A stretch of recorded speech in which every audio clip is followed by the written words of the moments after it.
Many parents feel that some recording artists are exposing children to ideas and language that children are really too young to handle. Well, our guest today is Frank Zappa, a man you probably remember from the 1960s when he was with the group The Mothers of Invention. But since then, he has become a father. He has some very distinct views on the world, especially on the subject of censorship. He has testified in Congress against a proposal to put warning labels on certain albums, letting people know that the record contains obscene or sexually explicit language. Today we're going to be talking with Frank Zappa. We will hear his views on this as a recording artist and as a father, as we share in the information and celebration of motherhood and fatherhood, because every day is Mother's Day. Mother's Day.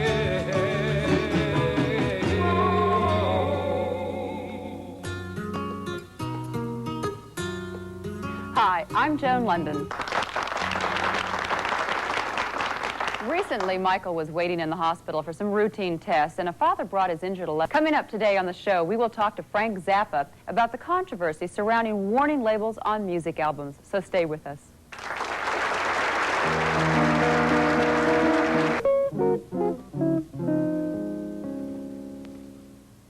My next guest has been making music for 20 years. These days, he's also making news. Frank Zappa is an outspoken opponent of a group that wants to have warning labels put on certain record albums so that parents can protect their children from hearing certain lyrics. But Frank, the father of 4, doesn't believe that's the best way to help our kids. And please welcome Frank Zappa.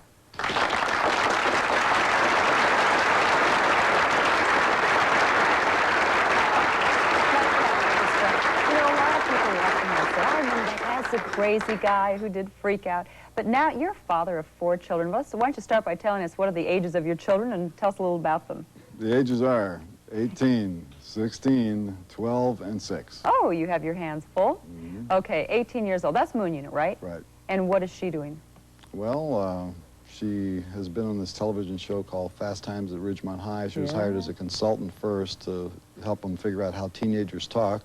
She really, that's what she was supposed to go out and come back and tell the writers. They would say, now, what are the latest words to call somebody fat? And she would go out and she would research and come back and tell the writers and then put it in the show. So then they put her in as a minor character in 7 of their episodes. She plays a girl named Barbara DeVilbiss. I'm just dying to know, do you know any of the words she came up with for fat? No, I didn't. I'm not. I try to keep up with how they're talking these days. It's sometimes hard. Okay, and also now Dweezil, he's getting into the industry too. Yeah, Dweezil wants to be an actor. He started off wanting to be a baseball player, and then he changed to guitar, and he's making an album now. But he has an agent, and he's with ICM, and they've sent him out on a number of television shows and movies, and he's got one line in Pretty in Pink. Mm-hmm. But I think that has a lot to do with the fact that at that time Molly Ringwald was his girlfriend. So hey, get Dweezil in the movie. And Amit, now he's almost 10, right? No, he's 12. 12 years old, okay. And what's he into? He's just passing through the ninja stage. He's just on the outside edge of the ninja stage, and he wants to be a singer. Now that he sees that his big brother is making an album, he actually sang on one of the songs on it.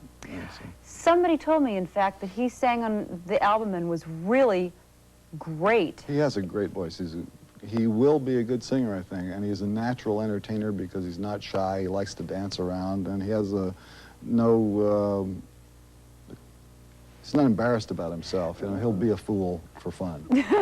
But what are the dynamics there when, you know, older brother brings little brother in, let's give him a song on the record, and all of a sudden little brother's great? It wasn't quite like that. Okay. I mean, Dweezil didn't really say, let's get the little brother in to sing. Dweezil is a really great guitar player, and at the time that the basic tracks for the album were done, it came time to do the vocals, and Dweezil hadn't been singing too much, so I didn't know whether or not he could actually cut it. Turns out that he does have a good voice, and he sung on most of the songs on the record and pulled it off, but one of the ones was out of his range, and happened to be in the range that Amit could sing. So he sang that. So then we found out that 2 of the other ones might have been a little bit better for Moon to sing, so she sang 2 of them. So it's the only person who's not going to be on it is Diva, and she's very angry about that. Oh, really? Because I was wondering what the dynamics would be. I mean, if there'd be any real competition or a little bit of resentment going on when they're all doing this together. I would say that Moon and Dweezil are very close, but there is a certain amount of friction between Dweezil and Amit, which is not to say that they don't like each other, but they're not as close as the 2 older ones. And Diva, she didn't get to sing, but she's 10 years old. No, Diva is 6. Okay. Diva is 6. And she will eventually get to be on somebody's record because she's not shy either. She's looking toward show business. A little born performer? Yeah. Can I just ask you, I mean, everyone would kill me if I didn't ask you, why did you name them unusual names? Well, Diva, the name Diva refers to a lead opera singer. And when she was born, she was the loudest baby there. And I said, you know, that's a good name for her. And Ahmet was named after Ahmet Erdogan, who is a guy I know who runs a record company.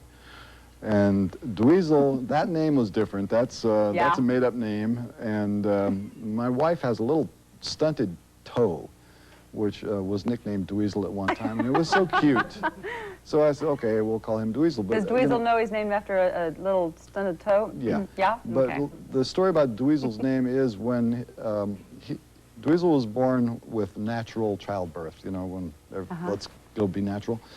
So the hospital that would allow you to have natural childbirth had some very strange ideas about what you could name children. And when I took my wife in to have the baby, what's the baby's name going to be, filling out the form, they begged her not to call this child Dweezil. I mean, it's like, we're not going to let you have the baby if you're going to call it that. Furthermore, they demanded to know what religion we were. And all this is a prerequisite to entering this hospital. It was very strange, and it was a last-minute thing. So the answer to the two questions were, in the religious category, my wife wrote musician. And as far as the name went, at that point, I rattled off the names of 4 of the guys who were in my band at that time. Ian, Donald, Calvin, Euclid. And that's the name that went on the birth certificate. But we knew we were going to call him Dweezil. So for years, his legal name was Ian, Donald, Calvin, Euclid, Zappa. No. And so you but decided... we had always called him Dweezil. When he got to be about 7 years old and realized that the hospital had forced us into this compromising position, demanded to have his name legally changed to Dweezil. We hired a lawyer, had it done. His name is Dweezil Zappa. He wanted it, he's got it. It's on the, you know, on the documents now. Well, you know, I think the reason probably why some people would say we don't want you to do that is because they would be afraid that it would, you know... Cause ridicule to the child? Yeah, cause ridicule. The fact of the matter is, and this still remains true, it's the last name that will get you in trouble, not the first name. Whoa. Do you think that Zappa would get them into trouble? Well, I think there's probably more controversy connected to the last name than there would be to the first name, and that's been borne out. Okay, I want to ask you more about life growing up in the Zappa household, and we'll break for just a moment, and then we'll come back and we'll talk more with Frank Zappa.